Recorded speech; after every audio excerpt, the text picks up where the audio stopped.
Assalamualaikum warahmatullahi wabarakatuh. Kembali lagi di pertemuan kedua. Setelah di pertemuan pertama kemarin saya sudah memaparkan mengenai kontrak belajar dalam mata kuliah analisis teks ya. Apa yang harus kalian lakukan dalam mata kuliah analisis teks ini selama 1 semester. Nah, kali ini saya akan menjelaskan terlebih dahulu sebelum masuk pada materi mengenai macam-macam analisis teks dan juga praktek melakukan analisis teks. Saya akan memberikan pengantar terlebih dahulu mengenai analisis teks yang nanti berkaitan tentang penelitian kualitatif, penelitian literatur, dan beberapa hal yang lainnya seperti itu. Oke, lanjut. Sebelum memahami mengenai analisis teks, perlu dulu memahami mengenai penelitian kualitatif. Nah, penelitian kualitatif itu seperti apa? Yaitu yang perlu dipahami bahwa penelitian kualitatif itu basisnya adalah untuk memahami suatu realitas sosial seperti itu. Nah, ini yang perlu ditekankan bahwa nanti kalian bisa membedakan, kalian sudah dapat materi penelitian kuantitatif kan, dan di semester ini ada mata kuliah tersendiri tentang penelitian kualitatif seperti itu. Nah, nanti kalian bisa membedakan apa bedanya penelitian yang itu memakai metode penelitian kualitatif dan juga penelitian kuantitatif. Saya sedikit akan menjelaskan atau memaparkan sedikit hal-hal yang perlu diketahui dalam penelitian kualitatif yang itu nanti berhubungan dengan analisis teks itu sendiri. Nah, penelitian kualitatif itu tidak terlepas dari suatu realitas sosial, bahwa suatu penelitian kualitatif itu basis landasan awalnya atau objek yang menjadi objek kajiannya itu suatu realitas sosial yang tujuannya melakukan penelitian dengan metode kualitatif itu tujuannya itu untuk memahami suatu realitas yang ada di masyarakat, baik itu dalam hal nanti penelitian lapangan. Nah, dalam penelitian lapangan nanti juga tidak terlepas dengan literatur atau teks-teks seperti itu. Nah, disitulah yang saya maksud bahwa analisis teks ini masuk dalam ruang lingkup penelitian kualitatif. Nah, lalu hal yang ketiga ini saya sebutkan atau saya cantumkan bahwa ini sebenarnya untuk semua penelitian ya. Semua metode penelitian itu harus punya sifat open minded. Ya, harus punya keterbukaan dalam berpikir ketika melakukan suatu penelitian, baik itu kualitatif maupun kuantitatif. Tapi di sini saya masukkan bahwa perlu dipahami ketika kalian melakukan suatu penelitian. Nah, sifat atau sikap open minded itu sangat diperlukan. Jangan mengutamakan ego kalian. Nah, ketika kalian melakukan penelitian dan itu secara fakta tidak sesuai dengan apa yang kalian pahami, apa yang menjadi ideologi kalian, nah itu jangan dipaksakan, nanti hasil penelitiannya itu harus sesuai dengan pemahaman kalian seperti itu. Nah, itu yang saya maksud bahwa penelitian kualitatif ini harus open minded. Penelitian kualitatif atau penelitian kuantitatif, semua penelitian itu seorang peneliti itu harus punya sifat atau sikap yang open minded seperti itu. Nah, kemudian masuk ke penelitian literatur. Nah, yang tadi saya katakan bahwa penelitian literatur, penelitian kualitatif di dalamnya itu ada juga literatur-literatur yang dijadikan objek untuk menggali data seperti itu. Nah, apa itu penelitian literatur? Penelitian literatur adalah salah satu metode pengumpulan data yang digunakan dalam metodologi penelitian sosial, yang tujuannya itu untuk menelusuri data historis, bagaimana pendapat dari Burhan Bungin seperti itu. Nah, kalau pendapat lain yaitu pendapatnya Sugiono dalam buku penelitian kualitatif itu dijelaskan bahwa penelitian literatur itu adalah catatan peristiwa yang sudah berlalu, yang berbentuk tulisan atau gambar atau karya-karya monumental dari seseorang, seperti itu. Nah, itu tentang makna dari literatur yang ada dalam suatu ruang lingkup penelitian literatur atau teks, seperti itu. Nah, penelitian literatur ini itu masuk dalam dua hal, yaitu kajian yang fokusnya adalah basis awalnya adalah kajian lapangan dan juga basis awalnya sudah kajian teks, seperti itu. Nah, meskipun penelitiannya itu adalah penelitian lapangan, namun kajian-kajian literatur, telaah terhadap teks-teks itu juga diperlukan dalam penelitian lapangan, karena tidak semua penelitian lapangan itu basisnya ya masyarakat. Nah, dalam masyarakat itu juga pasti ada teks-teks atau literatur-literatur, dokumen-dokumen yang di dalamnya ada makna yang mendukung untuk mencapai jawaban dari pertanyaan-pertanyaan peneliti, seperti itu. Nah, yang kedua, kajian penelitian literatur ini memang ada dalam ruang lingkup kajian teks. Ya, kalau kalian melakukan kajian teks, basisnya adalah teks literatur, bukan masyarakat, sehingga ya teks itu menjadi objek utama dalam kajian tersebut, seperti itu. Nah, ini dua hal. Saya ingin mengatakan bahwa dua hal ini itu kajian teks itu bukan berdiri sendiri ya. Kalau objek utamanya teks ya penelitian literatur itu ada di situ. Nah, akan tetapi meskipun itu penelitian lapangan, kajian teks itu juga masuk. Gunanya tadi untuk mendukung pencarian data-data ketika menjawab pertanyaan-pertanyaan peneliti, seperti itu. Nah, kemudian apa perbedaannya antara penelitian lapangan atau riset lapangan dengan riset pustaka? Riset lapangan itu adalah suatu penelusuran pustaka yang terutama maksudnya itu sebagai langkah awal dalam menyiapkan kerangka penelitian guna memperoleh informasi sejenis. Nah, tadi yang saya katakan, ketika melakukan penelitian lapangan, penelitian pustaka atau literatur, ini tujuannya adalah untuk melengkapi data-data ketika ada di lapangan. Nah, bisa jadi jawaban-jawaban dari penelitian, jawaban-jawaban dari pertanyaan penelitian itu ditemukan dalam literatur-literatur, dokumen-dokumen yang ada dalam lapangan, yang ada di lapangan. Contohnya ketika meneliti tentang respon masyarakat mengenai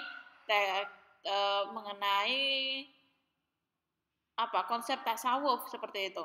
Nah, bisa jadi masyarakat itu punya dasar yang dijadikan praktek-praktek mereka mempraktekkan atau bertasawuf dalam kehidupan kesehariannya, ya kan? Nah, teks-teks itulah juga perlu digali, perlu dibaca guna mendukung jawaban dari pertanyaan tentang basis dasar praktek tasawuf di masyarakat tersebut, seperti itu. Nah, yang kedua adalah memperdalam kajian teoritis atau mempertajam metodologi. Nah, ketika melakukan suatu riset lapangan, itu perlu juga bahwa ada teori-teori tertentu yang dijadikan landasan ketika ingin memaparkan atau menjawab dari rumusan pertanyaan-pertanyaan peneliti. Ada kerangka teoritiknya, tidak hanya sekedar terjun lapangan, meneliti, enggak, tapi ada kerangka teoriknya yang menjadi landasan untuk menjawab semua pertanyaan-pertanyaan peneliti. Dan kerangka teoritis itu ada dalam teks-teks, kan seperti itu. Kerangka teori-teori yang sudah ada mengenai riset lapangan yang berkaitan tentang riset kalian, itu ada dalam teks-teks suatu buku-buku. Nah, disitulah fungsi teks, fungsi telaah literatur, fungsinya pustaka, tinjauan pustaka, seperti itu. Nah, yang kedua, riset pustaka sendiri. Riset pustaka itu apa?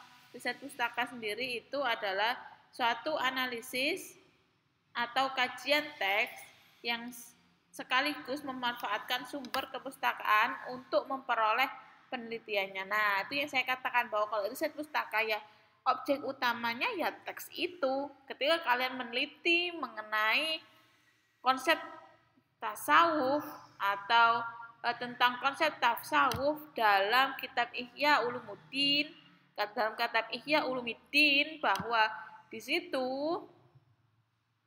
objek utama yang dijadikan landasan penelitian ya kitabnya Imam Al-Ghazali itu, sehingga itu yang dinamakan riset pustaka, bahwa analisis kajian teksnya itu juga menjadi sumber untuk menjawab pertanyaan peneliti.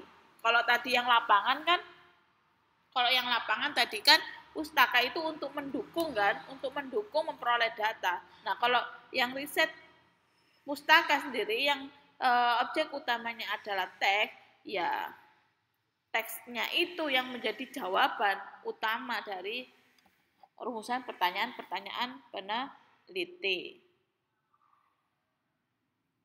Nah, kemudian bedanya lagi adalah terbatas pada teks tanpa riset lapangan. Nah, itu yang saya katakan bahwa kalau itu riset pustaka, itu enggak ada riset lapangannya. Pure, murni, objeknya ya hanya teks, sehingga kalian banyak menghabiskan waktu ya di hadapan teks, suatu literatur, suatu buku, suatu kitab, seperti itu. Ketika kalian meneliti tentang kitab Imam Al-Ghazali, lalu atau contohnya juga meneliti kitab puisi-puisi Gusmus yang itu tidak lepas dari suatu unsur tasawuf ya. Nah, ini berarti kalian ya banyak menghabiskan waktu ya di hadapan teks-teks itu untuk menjawab pertanyaan-pertanyaan dari peneliti sendiri, yang tidak ada keterkaitan atau tidak ada suatu keharusan untuk riset lapangan, karena memang objek utamanya adalah teksnya itu sendiri. Nah, kemudian perbedaan ketiga adalah analisis yang menitik beratkan pada interpretasi. Nah, yang melibatkan pada interpretasi. Nanti sehingga analisis teks ini lebih ke arah untuk mengungkap makna-makna dari setiap lafaz-lafaz teks yang ada dari objek yang dijadikan kajian. Ketika kalian melakukan objek kajiannya adalah kitabnya Imam Al-Ghazali, Ihya Ulumuddin misalkan, nah sehingga kalian melakukan mencoba atau yang dijadikan atau yang kalian jadikan acuan adalah mencari makna, menitik beratkan pada menganalisis interpretasi dari setiap penjelasan Imam Al-Ghazali di dalam kitabnya tersebut, seperti itu. Nah, itu bedanya kalau pustaka yang ada dalam ruang lapangan dan juga dalam teks itu menjadi teks utama dalam suatu kajian penelitian, seperti itu. Nah, sehingga saya memetakan bahwa studi literatur itu ada di dalam ruang metodologi penelitian kualitatif, sehingga di dalam penelitian kualitatif tidak terlepas dengan suatu kajian pustaka atau studi literatur yang nanti posisinya berbeda-beda ketika literatur itu sebagai objek utama kajian atau literatur itu sebagai pendukung untuk mengumpulkan data dalam menjawab pertanyaan-pertanyaan peneliti. Namun posisinya studi literatur itu ada di dalam bagian dari metodologi penelitian kualitatif, seperti itu. Nah, macam-macam literatur. Nah, ada dua macam literatur. Fungsi dari literatur itu sendiri ada dua macam, yaitu sebagai sumber primer dan juga sebagai sumber sekunder. Sumber primer itu merupakan berarti teks tersebut menjadi objek utama kajian. Nah, kalau yang sumber sekunder itu adalah kumpulan catatan yang berfungsi untuk mendukung objek utama dalam kajian. Bahwa, nah ini yang dikatakan bahwa sumber primer itu ya objek utama, tadi saya katakan bahwa objek utamanya ya teks itu yang menjadi sumber utamanya ketika kalian meneliti mengenai kitab tasawuf atau meneliti tentang bukunya Gusmus, tentang puisi-puisinya yang tidak lepas dari unsur tasawuf itu kan. Nah, itu berarti buku-buku itu atau kitab-kitab itu menjadi sumber primer. Seperti itu. Nah, berbeda kalau teks-teks itu posisinya sebagai sumber sekunder. Bahwa teks-teks yang kalian baca, kalian kumpulkan itu sebagai kumpulan catatan yang fungsinya itu untuk mendukung objek utama. Kayak tadi, ketika kalian riset lapangan, nah objek utamanya ya apa masyarakat. Kalau kalian meneliti tentang praktek tasawuf suatu masyarakat tertentu, objek utamanya ya masyarakatnya. Akan tetapi di dalam masyarakat itu ada literatur yang perlu dibaca oleh peneliti guna mendukung dari objek utama itu. Bisa jadi pemahaman mengenai konsep tasawuf tidak terlepas dari kitab-kitab tentang tasawuf itu sendiri, seperti itu. Nah, itu yang dimaksud dengan sumber primer dan sumber sekunder, posisi literatur dalam sumber primer dan sumber sekunder, seperti itu. Kemudian, nah, cara memilih suatu literatur itu seperti apa? Nah, harus mempertimbangkan dua hal, yaitu relevansi dan juga kemutakhiran. Bahwa harus mempertimbangkan ada relevansi enggak literatur yang kalian kumpulkan, literatur yang dikumpulkan itu dengan objek kajian dari peneliti. Nah, itu harus jangan sampai ketika kalian meneliti tentang konsep tasawuf, lalu literatur yang kalian kumpulkan adalah mengenai bidang fikih. Nah, kan itu tidak hubungannya, tidak ada relevansi pertanyaan peneliti mengenai konsep tasawuf, namun literatur yang dikumpulkan tidak tentang berbicara mengenai tasawuf, seperti itu. Nah, sehingga perlu mempertimbangkan relevansi dari literatur-literatur yang dikumpulkan. Yang kedua adalah kemutakhiran. Nah, kemutakhiran bahwa ketika memilih suatu teks, ketika memilih suatu literatur harus mempertimbangkan kemutakhiran. Maksudnya di sini adalah bahwa kajian itu selalu berkembang. Kajian itu selalu berkembang sehingga perlu untuk mengupdate temuan-temuan baru dalam suatu penelitian. Misalkan ketika kalian melakukan tinjauan pustaka dalam penelitian literatur, misalkan bahwa sudah ada banyak peneliti yang membahas mengenai konsep tasawuf, seperti itu.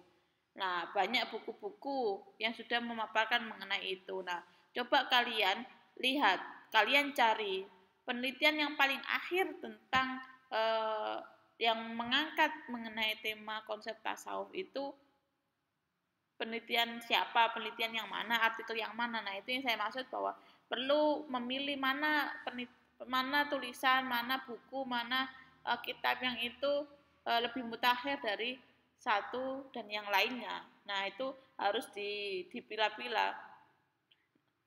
Meskipun ada literatur-literatur yang itu menjadi literatur babon ya, yang tidak bisa digantikan, seperti yang mengenai misalkan tentang sejarah umat Islam. Nah, berbicara mengenai konsep tasawuf perlu mengetahui bagaimana perjalanan munculnya ilmu tasawuf ini. Nah, perlu mengetahui tentang bagaimana sejarah umat Islam itu sendiri, sehingga buku-buku tentang Sirah Nabawiyah, karya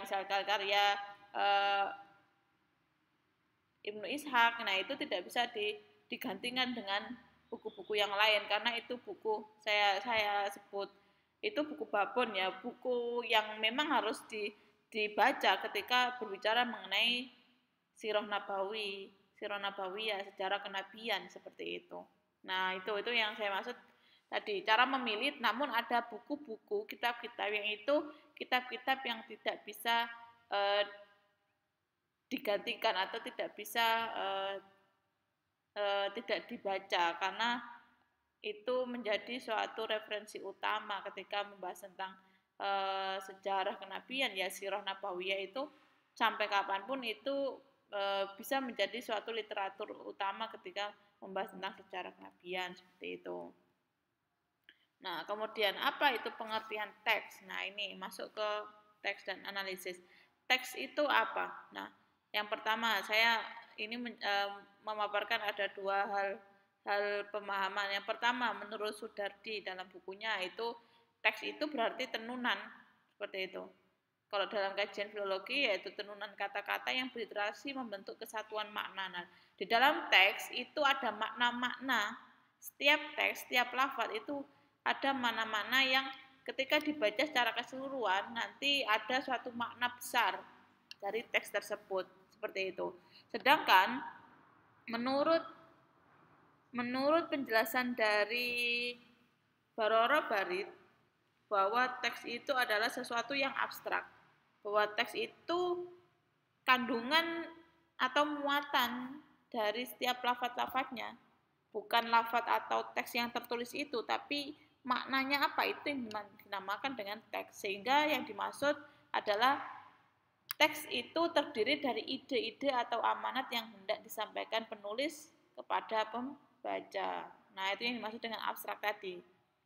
Teks itu abstrak maksudnya adalah karena yang dimaksud teks itu idenya, makna yang ingin disampaikannya, bukan tulisan yang bisa secara wujud fisiknya dilihat, seperti itu. Nah, itu makna mengenai teks itu sendiri. Sehingga apa itu yang dimaksud dengan teks adalah serangkaian kata-kata yang tertulis dan memberikan pemahaman kepada para pembaca dan memberikan pengaruh sehingga pembaca perlu mendalami teks tersebut, seperti itu. Nah, itu yang saya maksud bahwa teks adalah serangkaian kata-kata yang tertulis dan memberikan pemahaman kepada para pembaca dan memberikan pengaruh sehingga pembaca perlu mendalami teks tersebut. Nah, substansinya, intinya adalah teks itu ya idenya tadi itu, ide dari setiap kata-kata yang tertulis tadi itu di dalam huruf-huruf yang tertulis yang terangkai jadi satu itu ada makna di dalamnya yang nantinya memberikan pengaruh pada para pembaca dari teks dari tulisan-tulisan tersebut, seperti itu. Nah, itu yang dimaksud dengan teks. Lalu apa itu analisis? Nah, analisis, Komarudin Hidayat pernah menjelaskan dalam suatu bukunya, yaitu suatu kegiatan berpikir untuk menguraikan suatu keseluruhan menjadi komponen agar bisa mengenal tanda-tanda komponen, hubungan satu dengan yang lain, dan fungsi masing-masing dalam satu keseluruhan yang terpadu. Sehingga yang dimaksud dengan analisis adalah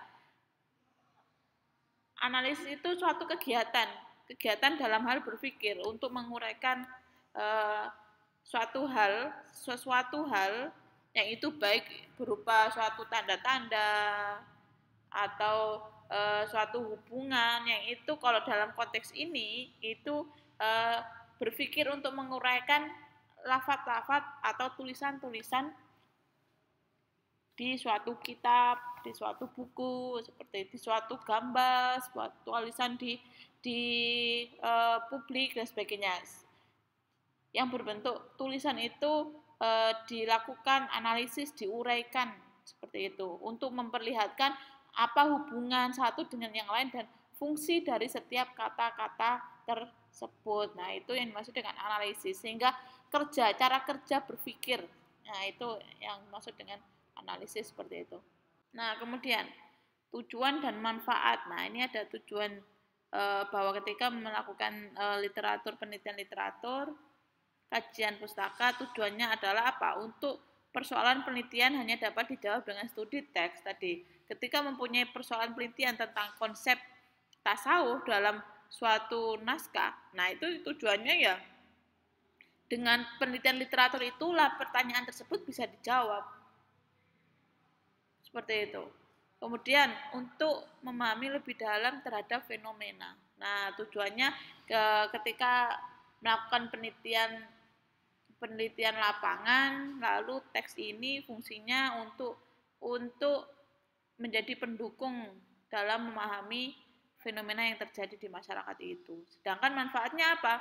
Manfaatnya itu memahami hal-hal yang tidak tercakup dalam fenomena lapangan. Tadi yang saya katakan, tidak semua pertanyaan penelitian itu bisa dijawab dengan bentuk observasi atau wawancara, tapi juga bisa didapatkan ketika membaca dari dokumen-dokumen literatur yang ada yang berkaitan dengan fenomena-fenomena yang ada di lapangan tersebut, seperti itu. Yang kedua, menemukan permasalahan dan pertanyaan lebih mendalam. Dengan melakukan studi literatur, tinjauan pustaka, permasalahan, pertanyaan-pertanyaan itu akan didapatkan atau akan memperoleh jawaban-jawaban yang lebih dalam lagi. Bahkan ada juga ketika membaca dokumen-dokumen literatur yang ada itu menimbulkan pertanyaan-pertanyaan baru seperti itu. Nah, itu tujuan dan manfaatnya. Contoh teks menjadi objek kajian. Nah, teks yang seperti apa sih yang bisa kalian gunakan sebagai objek kajian utama dalam penelitian literatur? Kalau literatur sebagai objek utamanya, sebagai sumber primer, bukan sebagai pendukung dari riset lapangan. Nah, kalau literatur sebagai objek utama, itu yang dimaksud dengan teks ini itu bentuknya macam-macam. Ketika kalian menganggap yang dimaksud teks itu buku, ya buku itu jadi sumber objek kajian utama. Nah, kemudian atau juga ketika literatur menjadi objek sumber sekunder, bahwa yang menjadi yang disebut dengan teks itu bukan hanya kitab buku ya, tapi tulisan-tulisan di di ruang publik itu juga bisa disebut dengan teks juga. Contohnya itu di gambar yang sebelah kiri. Contohnya itu, gambar yang di sebelah kiri itu ada yang sempat viral kemarin ya, mengenai jilbab Robani. Nah, merek Robani itu tentang iklan bahwa